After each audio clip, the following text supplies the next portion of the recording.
Bonsoir à tous, soyez les bienvenus. C'est une première. On est ici près de Patrice Delaveau qui nous reçoit pour un live chat, c'est-à-dire qu'il répondra à vos questions en direct. Moi, je vais les recevoir sur cette tablette. L'enjeu est simple. Nous allons parler de son objectif majeur pour cette saison, évidemment, en 2014, les Jeux équestres mondiaux. Vous pouvez déjà poser vos questions immédiatement, soit sur Internet avec live chat sur Twitter, live chat évidemment Equidia, ou alors évidemment sur equidia.fr, là où vous nous suivez maintenant. Les questions arriveront en direct et puis je ne pourrais peut-être pas toutes les prendre parce qu'il y en a déjà beaucoup qui arrivent, mais en tout cas Patrice Delaveau pendant environ une trentaine de minutes va tenter d'y répondre. Bonjour Patrice. Bonsoir. Alors vos chevaux sont juste derrière, ça se voit pas trop là pour être très franc parce que c'est l'heure du dîner aussi pour les chevaux, mais en tout cas Orient Express tout ça est là. Alors vous l'avez compris, vous devez répondre avec franchise et évidemment sincérité aux questions de vos fans pour la plupart du temps. Bien Première question, on va pas refaire toute votre carrière parce que là il me faudrait 45 heures. À quel âge vous avez vraiment commencé à monter à cheval de manière un peu, j'allais dire, sportive avec les premières grandes victoires? Disons, j'ai commencé les compétitions à l'âge de 11-12 ans. À 11, 12 ans. oui, à l'époque, on ne pouvait pas monter en concours avant, quand on n'avait pas le deuxième degré, c'est-à-dire l'âge, la règle était 12 ans, mais j'avais pu avoir une autorisation pour monter en compétition à 11 ans déjà. Alors là, on voit peut-être déjà quelques images de vos débuts. Après, il y a eu des belles performances. Vous avez le service militaire, évidemment, vous étiez cavalier. Et puis, il faut dire que les premiers championnats du monde pour vous remontent à il y a longtemps. Vous êtes âgé de 49 ans aujourd'hui et c'était en 1986. Vous n'aviez que 21 ans, c'est ça hein? Oui, c'est vrai. Vous êtes revenu avec une médaille? Oui, troisième médaille de bronze. On faisait équipe à l'époque avec Pierre Durand et Japlou, Frédéric Cottier et Flambeau et Michel Robert avec Lafayette. Et moi-même, je montais Laken, un cheval de l'écurie fédérale à l'époque. Bon, on va revenir maintenant à ce qui va se passer dans quelques temps. La première question, c'est Anna Balis qui vous la pose. Bonjour Patrice, nous aimerions avoir des nouvelles de Lacrymoso. Par avance, merci. Et elle termine en disant bonne chance pour les Jeux équestres mondiaux. Lacrymoso qui a beaucoup gagné cette saison et qui a été victime d'une petite blessure en finale Coupe du Monde. Une tendinite à la finale Coupe du Monde. Le cheval va très bien, il commence sa rééducation en piscine, hein, on gagne un petit peu de temps pour le remuscler plutôt que de le faire trotter ou galoper. Il va vraiment dans une piscine? Voilà, il nage environ une trentaine de mètres, il fait des allers-retours. C'est un couloir en fait, c'est ça? Un couloir, voilà, tout à fait un couloir et ça lui fait beaucoup de bien pour sa condition physique, il reprend beaucoup de muscles. Il fait ça combien de fois par semaine? Alors il fait ça, on essaie de l'emmener 3 à 4 fois par semaine. Il nage environ, si on ajoute toutes les longueurs, ça doit faire 7-8 minutes en tout, plusieurs fois. Il a vraiment pas de pied? Non, c'est une piscine de 3 mètres de profondeur, donc vraiment, il nage vraiment.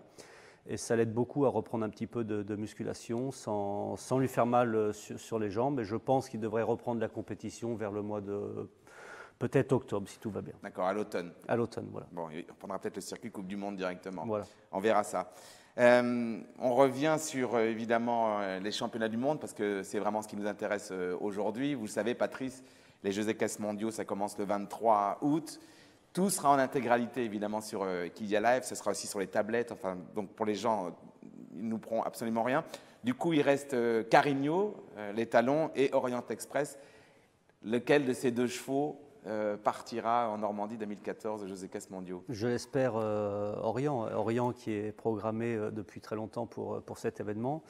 Le cheval est vraiment très en forme en ce moment. On joue la carte de la fraîcheur, c'est-à-dire qu'il ne va pas beaucoup ressauter en compétition. Il va participer au concours de Riron dans 15 jours, même 3 semaines maintenant.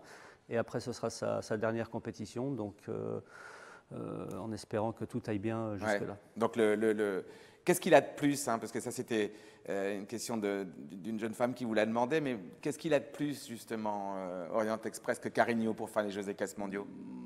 Je pense que c'est un cheval qui a beaucoup de moyens, beaucoup de respect, beaucoup de courage, qui peut sauter, parce qu'un championnat du monde, ça dure une semaine. Ce n'est pas de faire simplement un Grand Prix un jour, il faut en faire 4 à la suite des Grands Prix. Donc, si le cheval est en forme, c'est le cheval qui peut m'emmener au bout. Il a un petit quelque chose en plus que les autres aujourd'hui.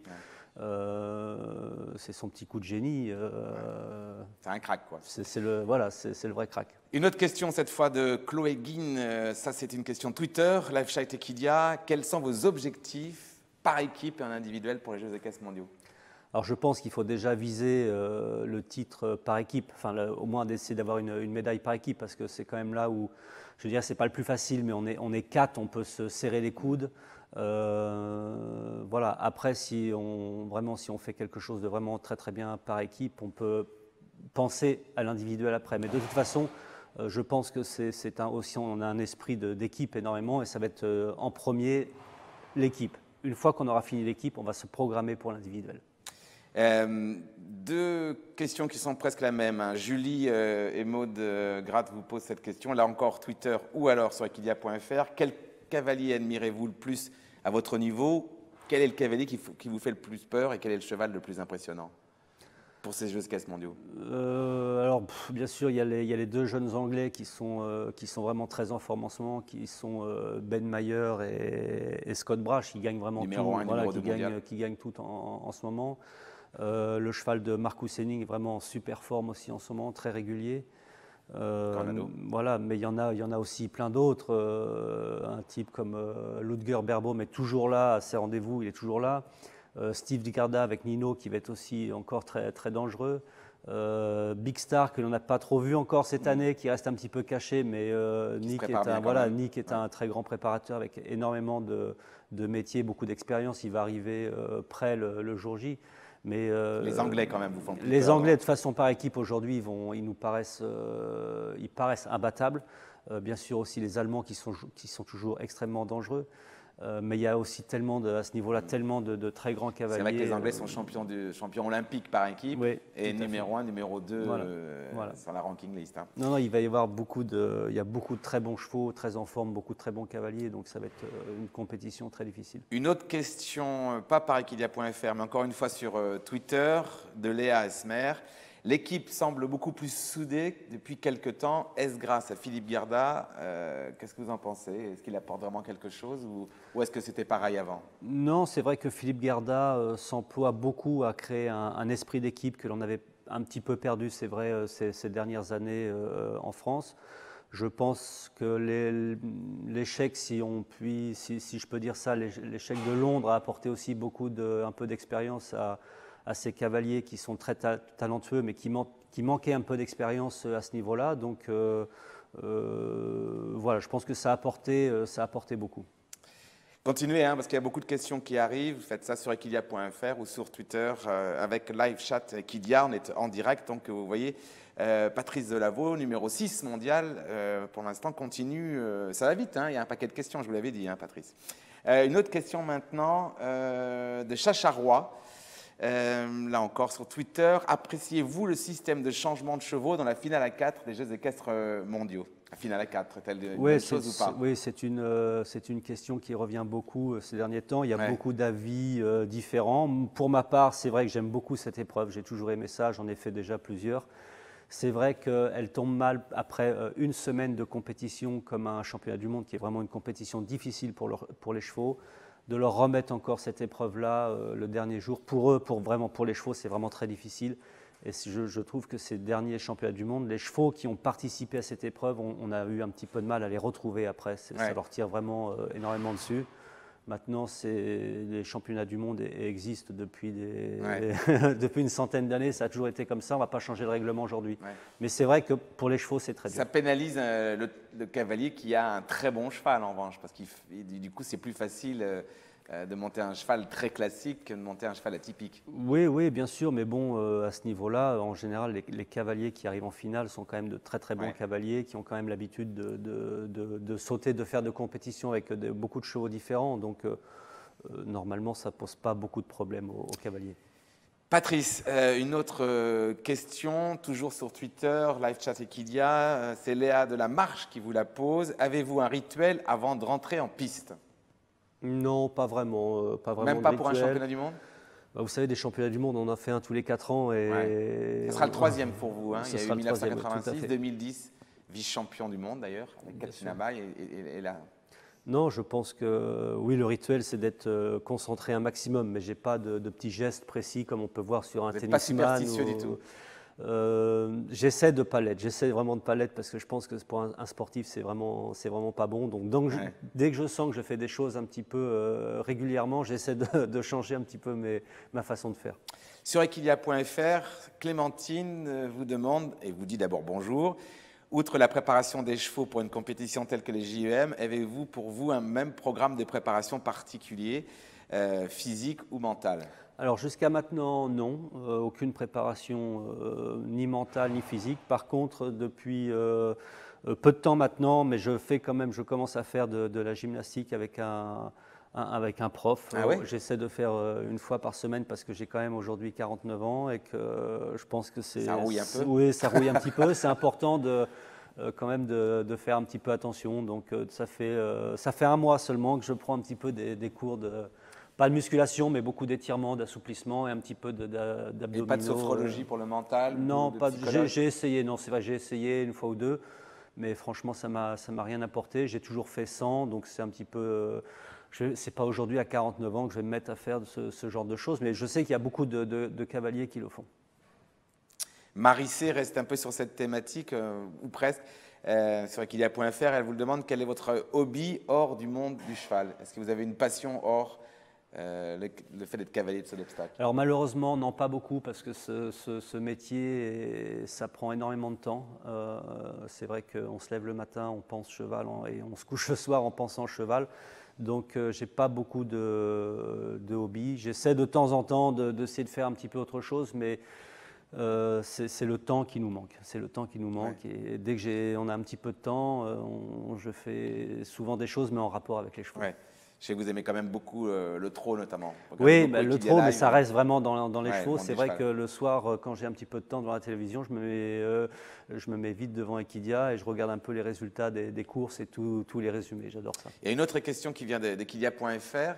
Une jeune fille vous demande, parce que maintenant vous êtes 3 cavaliers de haut niveau ici, Frank Schilwartz, Kevin Stott, numéro 5 mondial, vous, numéro 6 mondial. Est-ce que ça a changé quelque chose que vous soyez à 3 maintenant, alors qu'il y a quelques mois, vous étiez tout seul dans vos propres installations? Alors c'est très différent, je ne peux pas dire que ça ait changé énormément les choses, mais c'est une autre façon de travailler qui est aussi très agréable parce que, par exemple, si j'ai un problème le week-end avec un cheval et que je veux répéter un petit peu l'exercice, je peux demander à Kevin ou à Franck de regarder, on en discute de ce que l'on pense.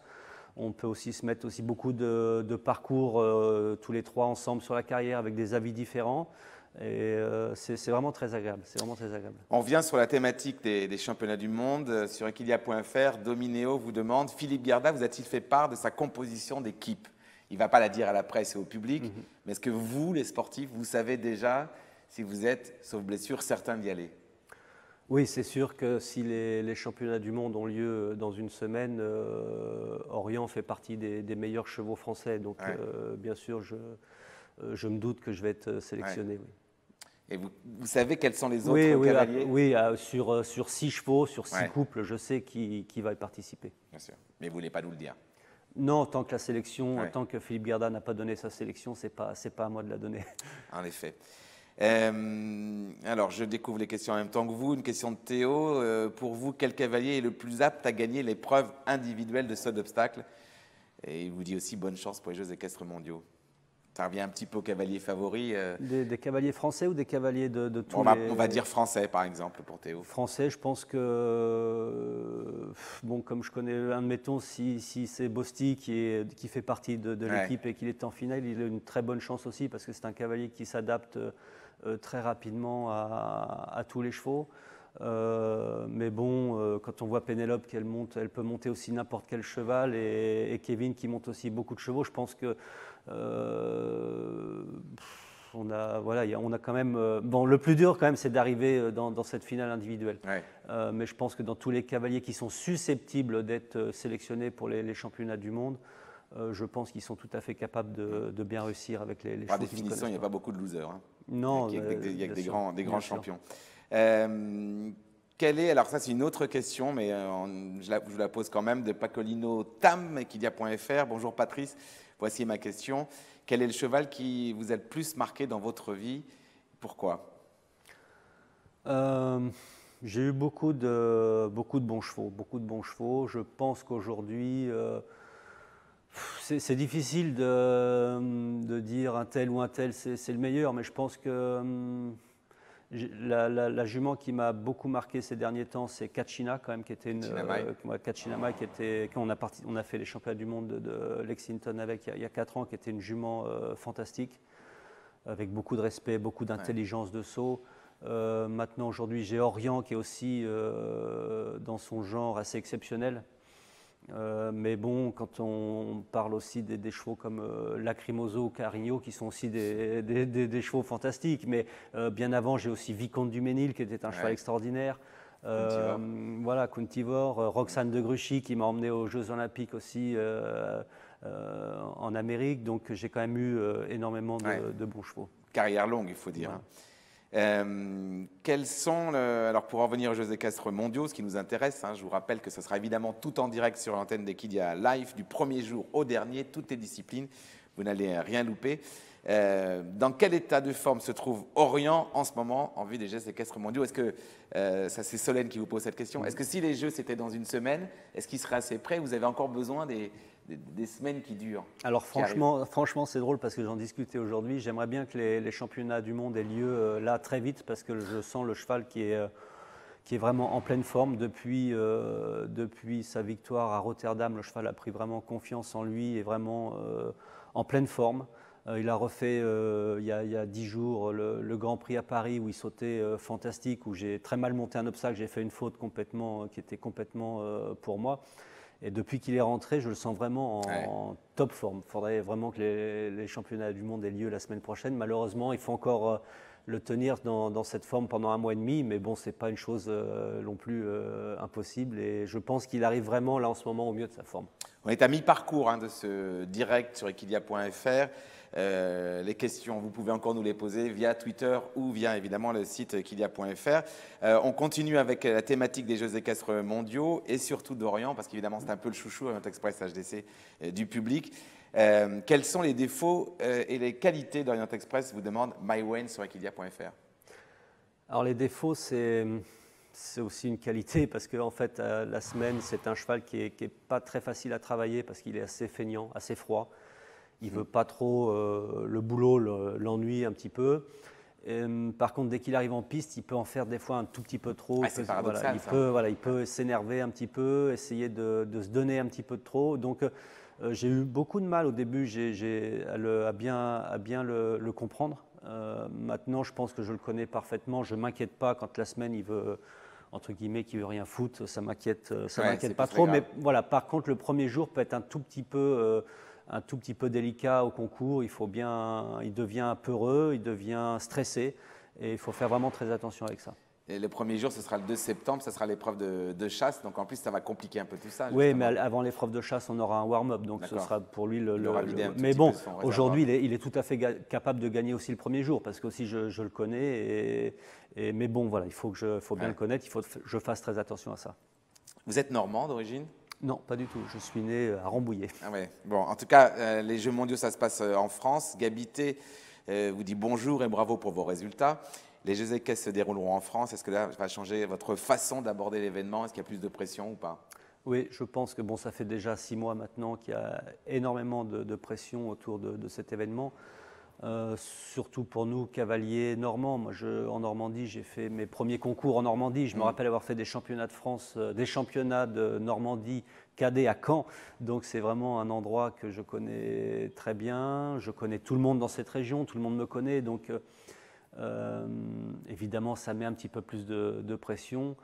Surtout qu'on a quand même une bonne chance d'être plusieurs cavaliers sélectionnés étant normands. Ouais. Donc c'est sûr que ce n'est pas comme si on allait faire un championnat du monde à l'autre bout du monde, aux États-Unis ou n'importe où. Il y aura un peu plus de pression autour de nous. Maintenant, c'est à nous, je pense, de gérer un petit peu ça.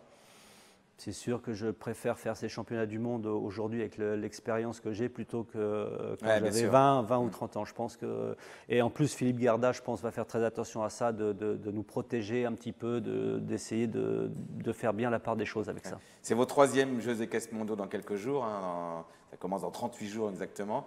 Est-ce que quand si on se remet il y a un mois avant Lexington en 2010, vous avez le sentiment d'être dans le même état d'esprit qu'aujourd'hui ou les choses ont complètement changé pour Non, vous? les choses ont complètement changé parce que c'est drôle parce qu'il y a 4 ans, Kachina s'était blessé 2 mois et demi avant d'aller au championnat du monde et c'était une blessure quand même assez grave et jusqu'au dernier moment, j'étais pas certain d'y aller. On remettait la jument en route.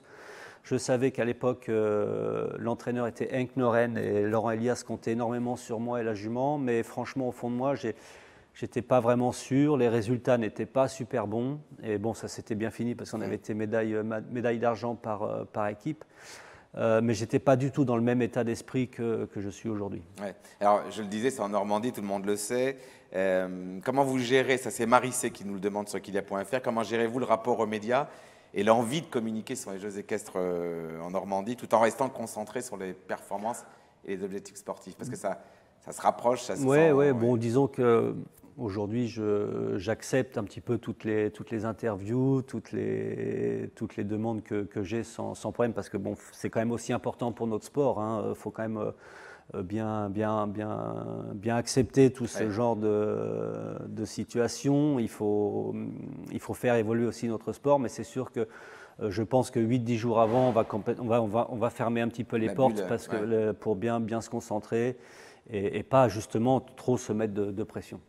Alexandre nous demande, toujours sur Equidia.fr, quel entraînement procurez-vous à vos chevaux en vue d'une compétition importante telle que les JEM? Je vais aller un peu plus loin. Est-ce que quand vous allez faire un Grand Prix, la Baule, je suppose que vous avez l'habitude, mais est-ce que là, pour un championnat du monde, est-ce qu'il y a un regroupement de l'équipe? Est-ce que vous allez vous préparer ensemble? Comment ça va se passer? Oui, tout à fait.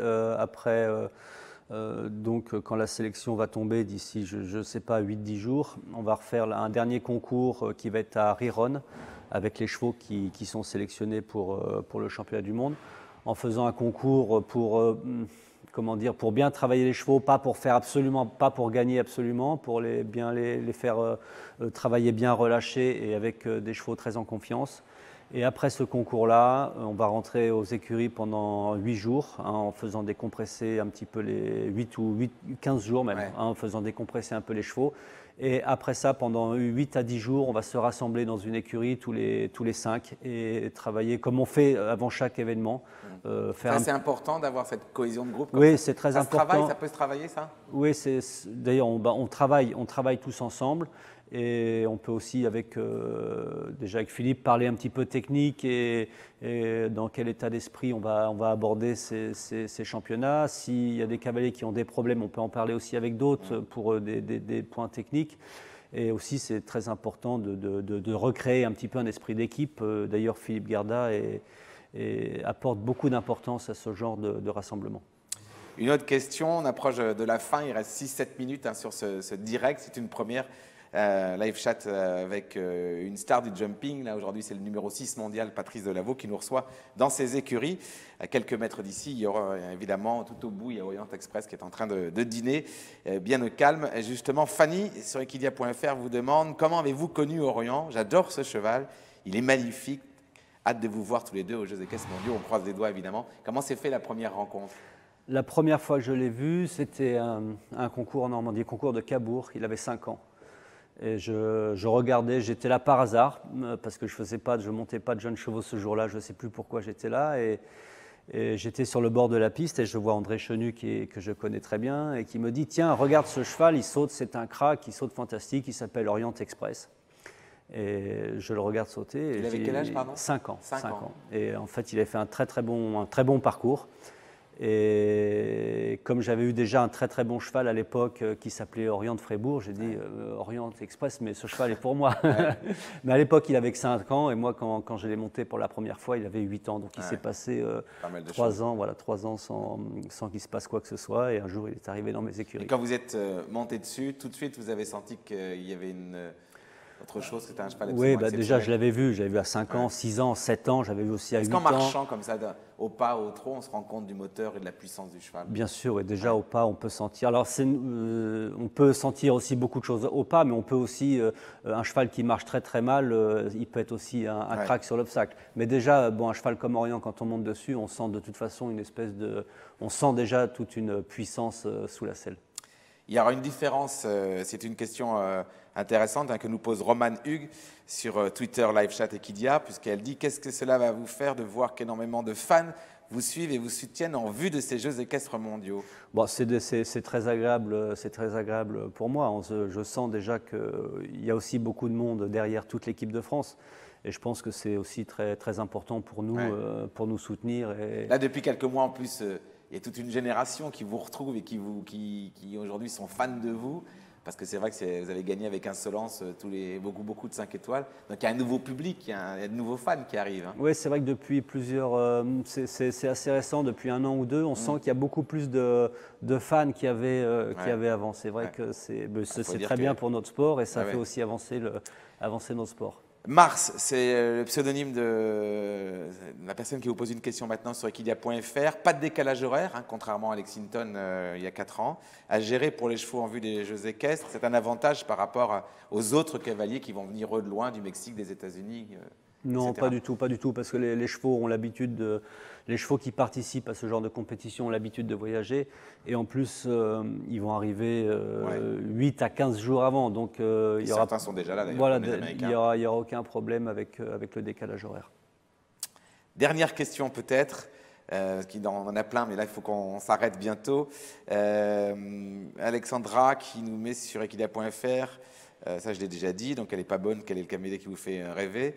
Quelle est l'astuce? Ça c'est intéressant. Justine FTN 94, peut-être Fontainebleau, je ne sais pas. Quelle est l'astuce d'une bonne reconnaissance et d'une bonne détente, notamment pour les Jeux équestres mondiaux? C'est une question qui vient de Live Chat et qui y a par Twitter. Je pense que déjà c'est de bien prendre son temps, de se donner le plus de temps possible pour reconnaître le parcours, de le faire 2 fois, même 3 fois si on en a envie. Et pas le faire en courant 3 minutes avant, vite fait. Et puis pour la détente, c'est pareil, c'est de se laisser un bon quart d'heure pour bien prendre son temps et de faire absolument ce que l'on veut. Vraiment la dernière, quasiment, hein, Patrice. Amandine qui nous dit: allez-vous emmener Ornella à Caen pour les Jeux équestres mondiaux, pour l'épreuve de vitesse le premier jour? Est-ce qu'on a le droit? Parce que ça, c'est possible pour les finales Coupe du Monde. Là, c'est qu'un seul cheval qui jusqu'à la fin. La finale Coupe du Monde, c'est un règlement spécial. Au championnat du monde, c'est un cheval du début jusqu'à la fin. Je vais terminer avec un petit coucou d'une personne, Anabalise, qui nous dit: merci Kamel pour ce live chat. Enfin, merci surtout à Patrice, c'est super, nous adorons Patrice et le supportons aussi souvent que nous le pouvons. Bravo pour toutes les émissions avec Patrice et pour ses victoires. Pas mal quand même. Merci, c'est très gentil. Merci. Évidemment, nous on sera là le 2 septembre pour le saut d'obstacle, jusqu'à évidemment la finale tournante, mais surtout on sera là dès le 23 août, parce qu'il n'y a pas que le saut d'obstacle, il y a 8 disciplines et évidemment Equidia Life sera en direct pour vous montrer toutes ces disciplines. Merci Patrice Delaveau, merci au Haras des Coudrettes de nous avoir reçus évidemment ici au Haras de la Forge, un bel endroit, mais on aura l'occasion d'y revenir évidemment souvent sur l'antenne de KIF. On pense à vous, ce week-end vous allez à Dinard. J'ai juste une question à vous poser moi, pourquoi choisir Dinard alors que moi demain je vais commenter avec Marc Dilasser, la Coupe des Nations d'Aix-la-Chapelle. Pourquoi pas Aix-la-Chapelle pour vous? Alors, vous aviez terminé sur le 3e, je crois, du Grand Prix. Parce que Aix-la-Chapelle est un concours fantastique, mais quelque part, c'est un championnat. C'est un championnat et on a beaucoup parlé avec Philippe Garda et on veut garder un maximum de fraîcheur avec Orient, même avec Carigno au cas où il doit participer. Donc de brûler le moins possible de cartouches et de l'amener le plus frais possible. D'ailleurs, dans les chevaux français, je ne sais pas s'il y aura beaucoup de chevaux français qui vont participer à Aix-la-Chapelle et au championnat d'Europe. Ce qui serait intéressant, c'est de regarder un petit peu dans les cavaliers étrangers ce qu'ils vont faire. Mais nous, notre objectif, c'était vraiment cette année le championnat du monde. Et on se tient à ça. On verra après le résultat, mais on essaie de se tenir à ça. D'autant plus que c'est une piste en herbe et que les championnats. Oui, voilà, ça n'a pas grand-chose. Ça ne va pas apporter grand-chose. En tout cas, ça ne fera pas une bonne préparation ou une préparation quelle que soit pour les championnats du monde. Donc, on a essayé de jouer un maximum la carte de la fraîcheur. Merci Patrice Delaveau. Merci. Merci. On était quelques kilomètres de Deauville, je vous l'ai dit, donc au haras des Coulerettes, au haras de la Forge. Merci à vous. Si ça vous a plu, évidemment, on retentera cette expérience de vos questions en direct avec Twitter ou equidia.fr. Salut, ciao, bye bye. Merci Patrice.